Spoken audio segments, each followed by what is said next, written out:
Dodi, sa sobrang hilig sa chichirya, umabot sa puntong inuulam na niya ito. Pag nasa school, puro chichirya, umaga, tanghali. Ang kanya naman daw paboritong panulak, soft drinks. Hindi na ako uminom ng tubig. Heto na si Dodi ngayon. May parang maliit na ahas na nakapulupot sa ilalim ng kanyang balat. Kulubot na at naninigas pa. Pero hindi raw ito bukol, kundi lumobong ugat. Ang tawag dito, AVF o arteriovenous fistula. Dito raw dumadaan ang dugo sa tuwing siya'y idinadialysis. Si Dodi kasi, sa edad na 20 anyos lang, na-diagnose na ng CKD o chronic kidney disease.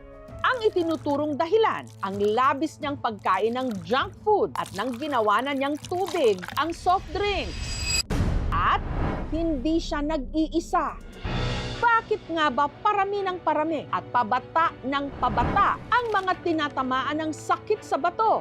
Ikaw, nakabubuti ba ang iyong lifestyle at diet sa iyong bato? Alam mo ba ang lagay ng iyong kidneys?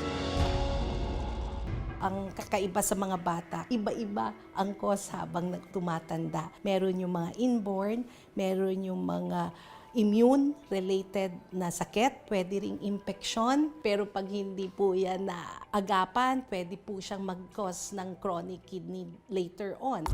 Mas nakikita namin ang malaking epekto ng mga hindi healthy na pagkain katulad ng mga junk food, soft drinks pagdating po ng mga adolescents. Ang high blood at diabetes sa matatanda, ito po ang mga leading causes ng chronic kidney disease.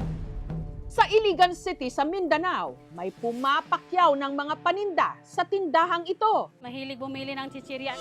Ang 9 na taong gulang na si Sean. Kato wala pa ko ga sakit sa una, akong permikan on kay protein product. Tanan mga Japos, wala lang gipakaon ako. Pero ang pagkain niya nito, naging mitsa rin ng kanyang sakit. Tapos sumailalim sa mga laboratory test na pag-alamang malubha na pala ang sakit ni Sean sa bato. Nasa stage 5 na siya ng CKD, ang last stage. Dahil sa nangyari, 3 araw kada linggo, kailangang magdialysis ni Sean. Di na ako happy kay di na ako kadula, di na ako kakaon kung sa kong kuan kay akong kidney kay guba na duwa na kabuok. May tag na ay mo donate sa akong kidney. Akong kadlukan ko mag-dialysis ko kay dako ang dagom, kuan pa jud sakit. Sa patuloy na pagdami ng mga kaso ng chronic kidney disease sa bansa, kaya pa ba itong maiwasan?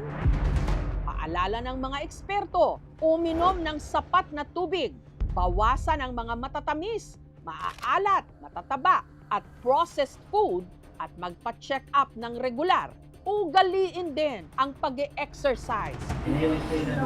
Dahil ang sakit sa bato ay tahimik, pero kapag tumama, parang binagsakan ka na rin ng napakalaking bato.